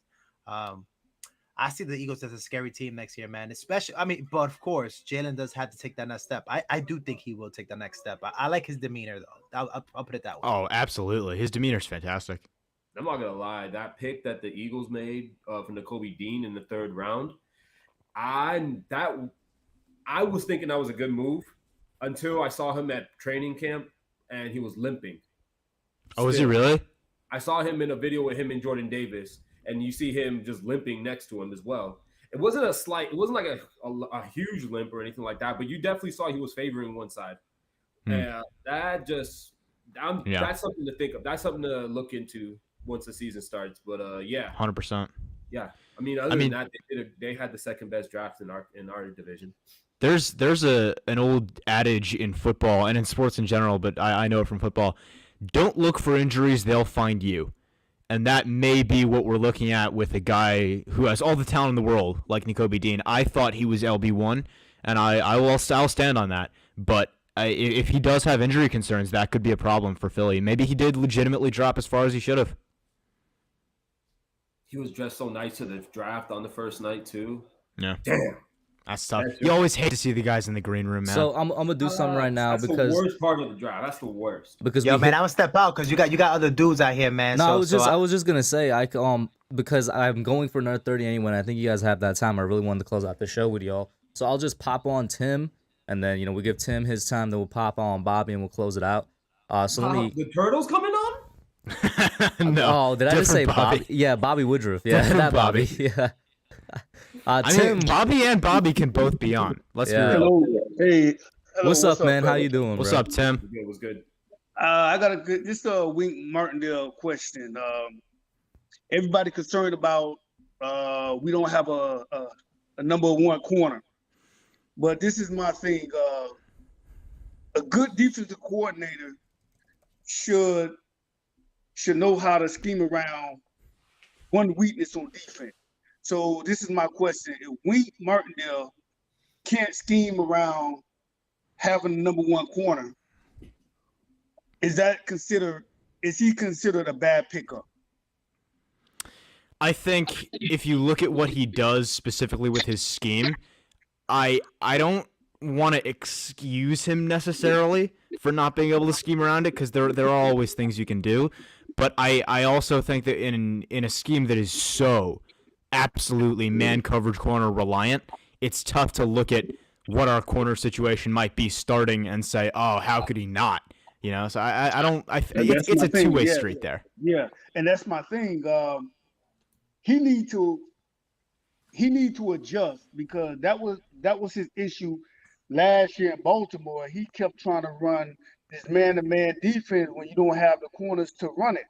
Well, as a defensive coordinator, you have to adjust. Like, oh, I don't have the corners to play it. True. I might have to play too deep. And one thing, you guys can say what you guys want to say about Patrick Graham.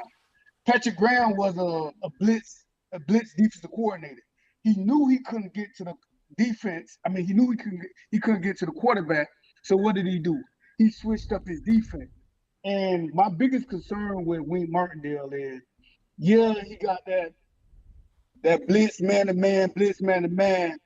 That's all good when you got the players. But in New York, you're not going to have the corners. Can he adjust? We don't have Bradberry. We don't know what our corner's going to look like. I would hate to see us line up trying to play this man-to-man bullshit and we getting beat.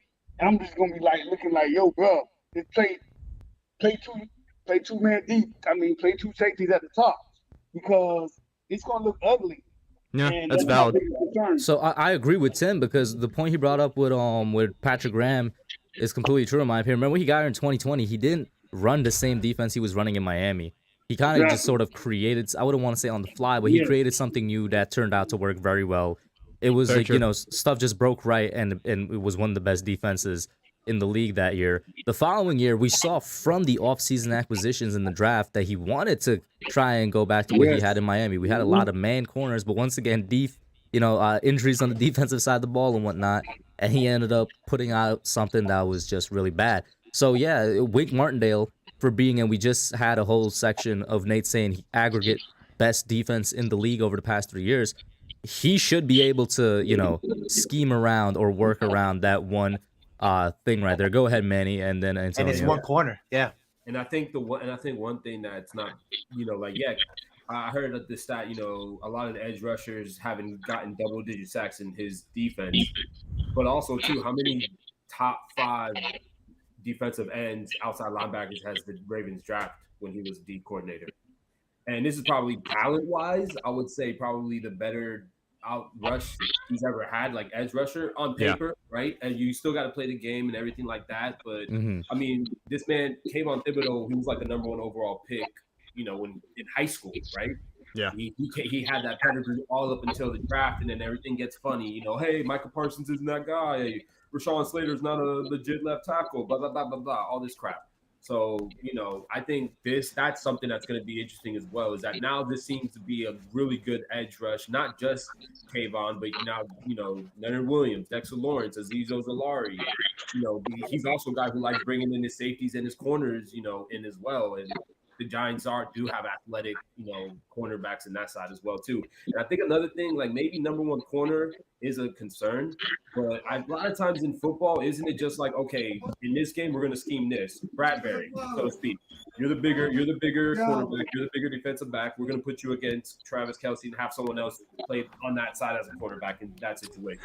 Well, I think it's something that if we're looking at the scheme of man coverage, it's good that you bring this up because this is important. A lot of people don't understand this. Man coverage is not as simple as people think it is. A lot of people look at man coverage and they think it's like Madden, where you can set it to be, all right, rank by speed, rank by overall, rank by whatever. It's not like that. There's a few different ways you can attack man coverage. You can attack it straight based on the personnel, based on tendencies, based on a number of different things, or you can play what's called the Dion Principle.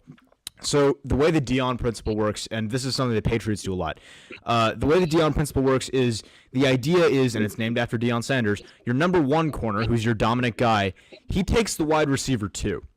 And then what you do is on the backside against the wide receiver 1, you're playing doubles all day. So what you call that is 1 double jersey number is the concept name for a cover 1 man.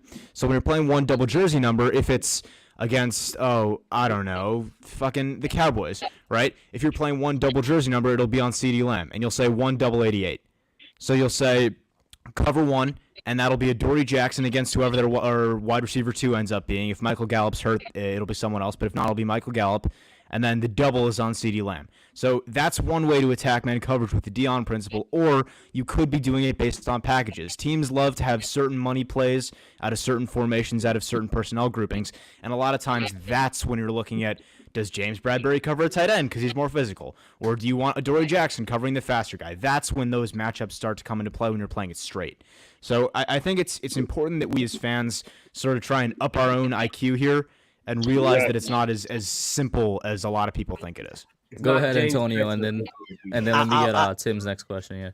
Just to give you a heads up too, it's not just that he was trying to deal with 1 corner that was hurt. Both of his corners were hurt, so he was dealing now with 3rd and 4th string corners at cornerbacks. So he was playing dudes off the streets. Baltimore was decimated by injuries too. On the offensive side as well, Lamar exactly. So they weren't even scoring points on offense. So it was just a hellhole for the Ravens in general. It wasn't just so, but ideally, yes, you're right. Wink, if you were to ask Wink to a man, he would say, "Hey, don't worry about the edge player. Don't worry about the sacks. I can manufacture the sacks. Get me the players at corner." And that's how he would want to play. But 1 corner, I'm pretty sure that he's going to be just fine not having Bradberry here.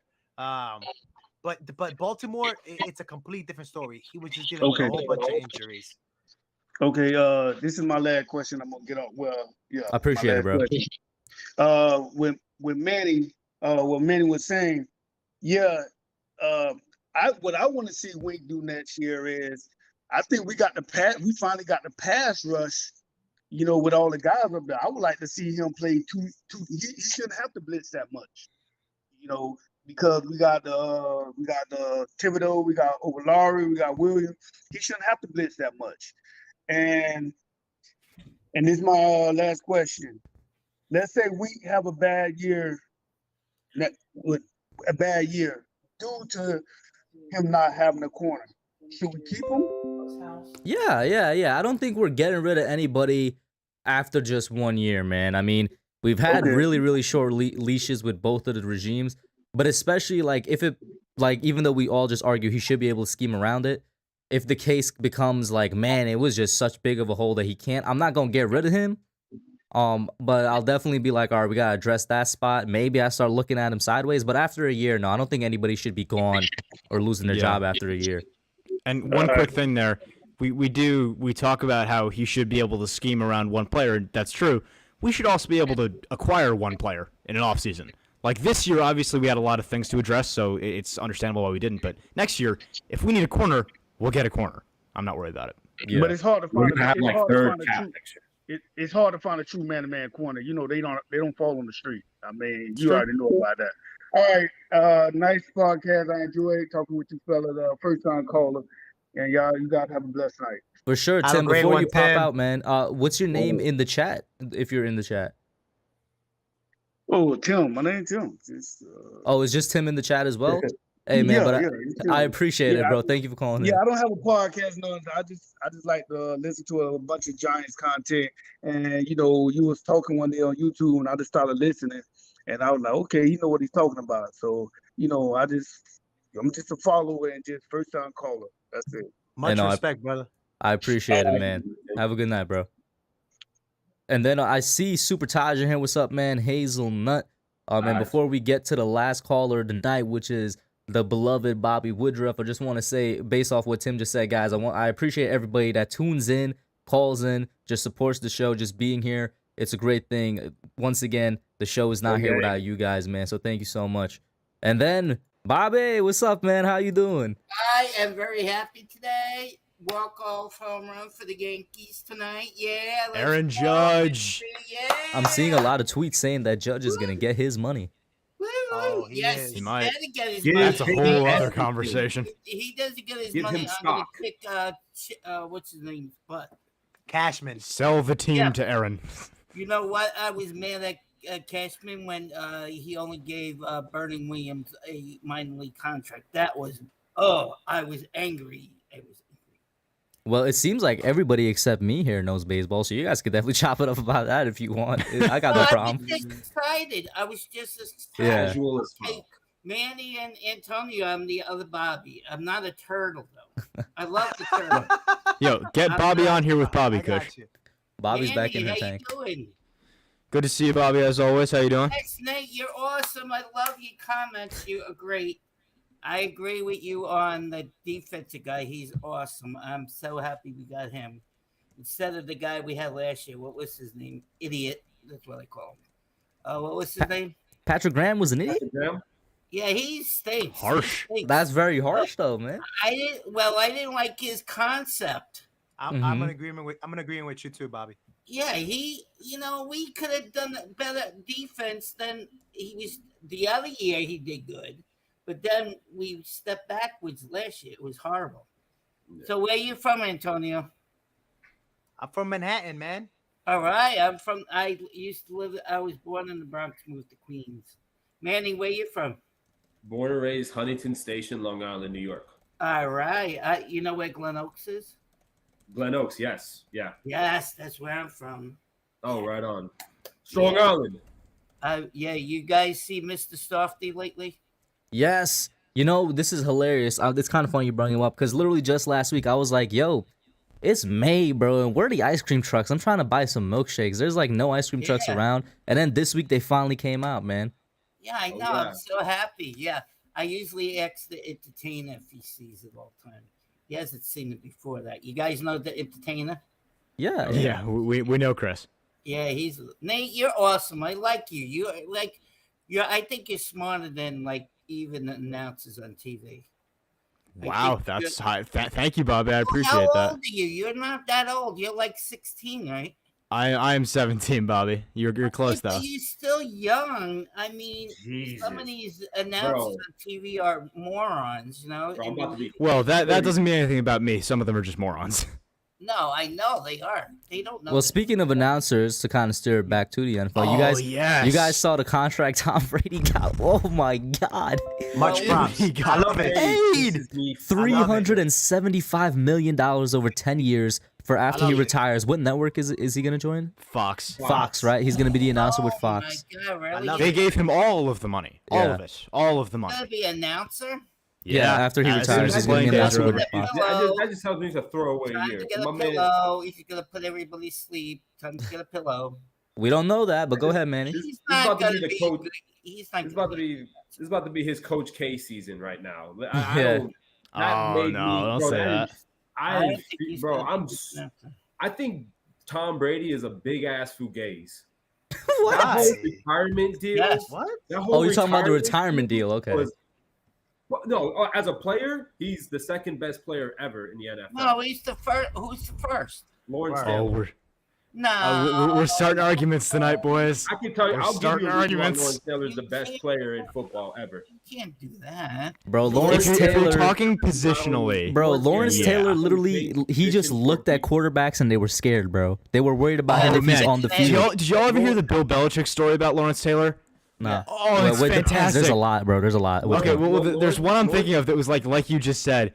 Sorry, Manny. You say what you're gonna say, and then I want to tell the story afterwards. No, it'll be quick. Lawrence Taylor not only changed the position for the defensive player, the dominant defensive player that can change a game. He also made the left tackle one of the third most important position in football, because when he broke Theismann's leg, Yeah. Oh my God. That was nasty. That put that position way more important than it was before, way more value than it is before.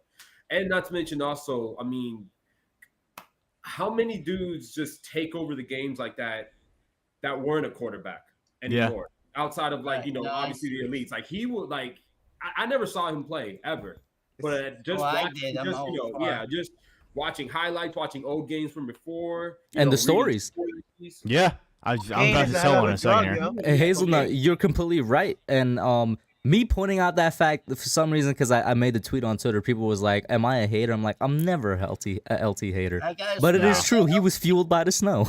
I want to tell this quick story though. So Bill Belichick was asked about Lawrence Taylor on this roundtable he was doing with other all-time football greats, and he told this story that was just absolutely fantastic. It was a quick one. Lawrence Taylor came to the sideline after a play, and he was talking to Belichick, and he said, "I know which way they're going to run the ball every time." And Belichick asked him how, and he says, "Because I can tell which lineman is scared that he has to block me." And the beauty of it was he wasn't lying. He actually went back and showed Belichick which one was changing his body language. That's There's another story man. as well. When he was playing the Eagles quarterback, I forgot the name. That Eagles quarterback was so scared of LT that he'd forget plays because he's worrying too much about where real? LT is. Yeah, and there was one play where he's looking around and he can't find him, and it's because LT's on the sideline and he's still looking to see where he is. Go ahead, Bobby. I got a story about LT. Yeah. After the Giant game, I went to his bar. He had a restaurant, and I met him in person. He's a great guy. His bodyguard was named Macaroni. You don't mess around with this guy. This guy is huger than. He was huger than Than LT himself? Yeah. Oh, he's a big boy. You don't mess around with that guy. And they had Evan Neal. And I got one other story too. Okay, my aunt and uncle took us out to the restaurant upstate New York called Bennigan's, right? Mm-hmm. So the hostess did not know who she was sitting me next to. When I got to the table, I almost had a heart attack. It was Leonard Marshall. Oh, I was going berserk. She had to get me her autograph for me. It was by the way, just while we're on Lawrence Taylor stories real quick, this is one of my other favorites.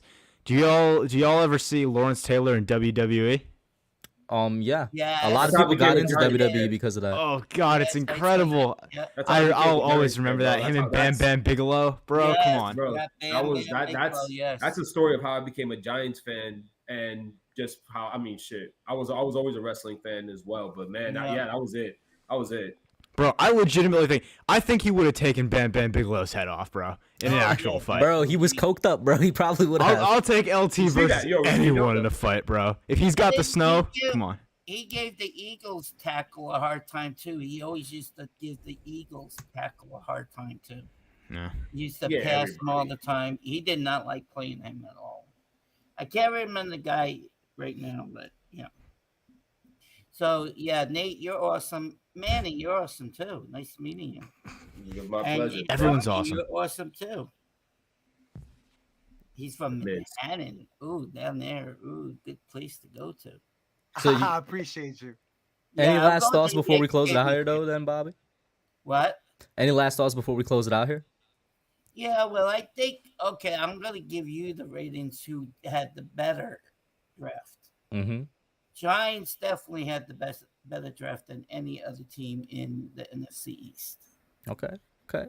The Eagles just got lucky because they picked up that doesn't even count in the draft. Is he still in the room? Who Big Play Slay? But yeah, is he still in there? I don't know. I haven't seen him comment in a minute. Maybe it's his He's bedtime. a young kid. He's 14. He drives me nuts. I'm telling you. He just he thinks he knows everything. You gotta listen to him. I like the kid, but he drives me nuts. Big Play Slay's a good kid. We go to the sports fair. He's always in it. He thinks he knows sports all the time. He does it. Then the Dallas Cowboys had a maybe not so bad. Then the Commodores, forget it. Mhm. I think, is that the right name, Commodores? Yes. Actually, Or it's the communists. Oh, commies. But you know, the Commodores was a Comes. singing group. You know that back in the 70s. Well, So isn't are that they a type gonna of sing plane? when they Yeah. do football? Are they gonna be singing? Hold on. Did you say Commodores are a type of plane? Something like that, isn't they're it? singers.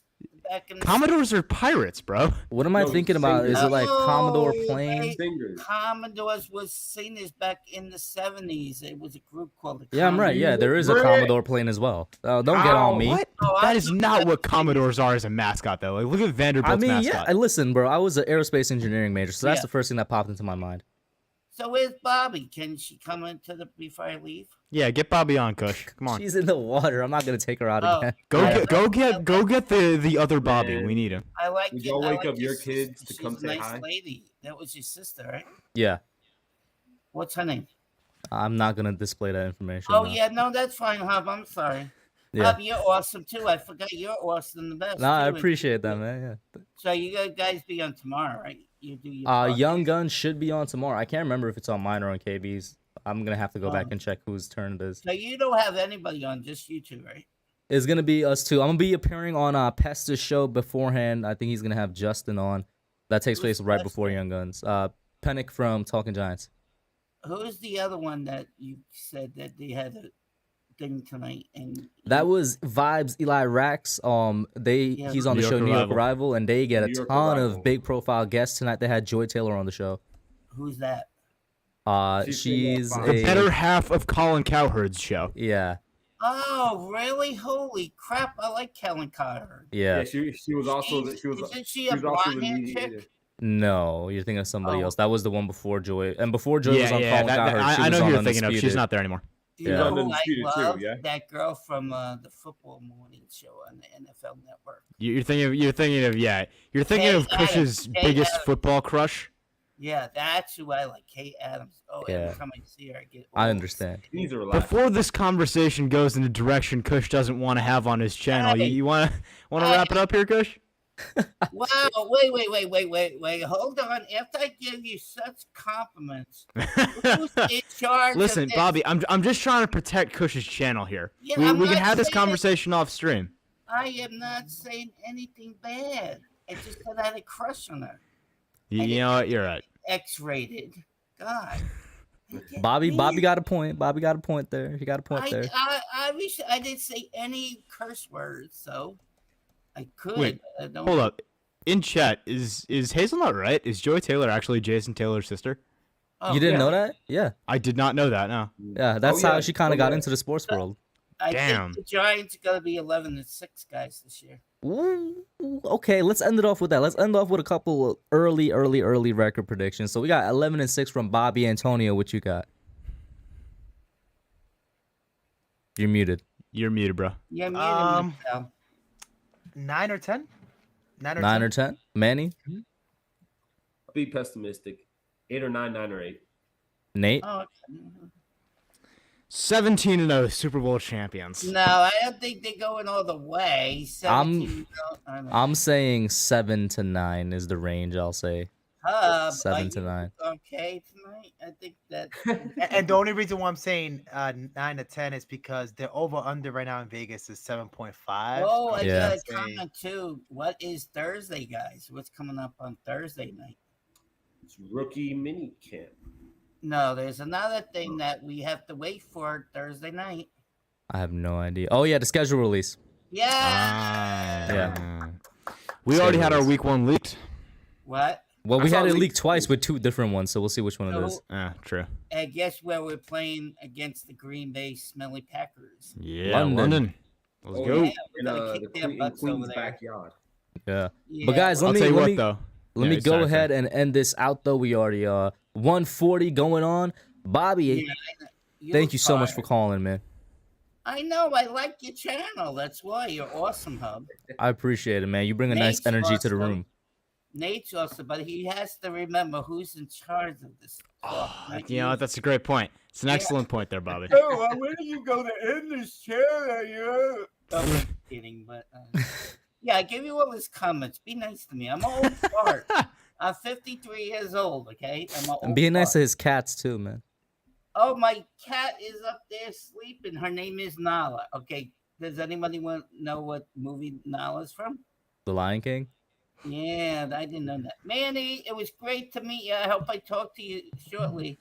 Yes, Hey, sir. you guys know Giants Nation? What? The Giants Nation, you know Giants Nation?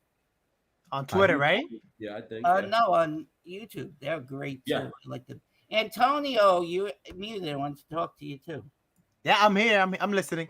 You're awesome too. It's nice. I to meet you. appreciate it, Bobby. I hope Yeah. to see you in the channel soon. Yeah, oh, I always Down the come line. Tuesday nights, right? 9:30, right? Yep. Mm-hmm. Same bat time, same bat channel. Yep. Gotcha. Oh, okay. I'm crazy. You know. I'm old. Bobby, have a good one, bro. Yeah. Good night, everybody. Peace out, babes. Everybody. Goodbye. Peace. Hey, guys, let's get one more round. Go ahead and plug what you guys got to plug.